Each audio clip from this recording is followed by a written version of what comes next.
Уважаемые жители Целиноградского района, прокуратура Целиноградского района сообщает: новой статьей 232 прим. 1 Уголовного кодекса Республики Казахстан введена уголовная ответственность за передачу своих банковских реквизитов третьим лицам, а также за осуществление платежей или перевод денег в интересах или в пользу третьего лица за материальное вознаграждение.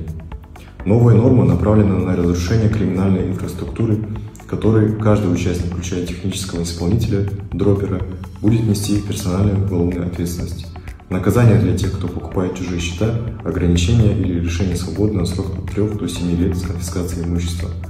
Прокуратура Целиноградского района предупреждает о последствиях передачи своих банковских карт, счетов или персональных данных третьим лицам и рекомендует: никогда не передавать свои банковские данные третьим лицам, не соглашаться на легкий заработок через передачу своей карты или счета, при малейших подозрениях обращаться напрямую в банк или правоохранительные органы. Последствия для дроперов: блокировка всех банковских счетов, включение в реестр подозрительных лиц, уголовное преследование с осуждением к реальным срокам лишения свободы.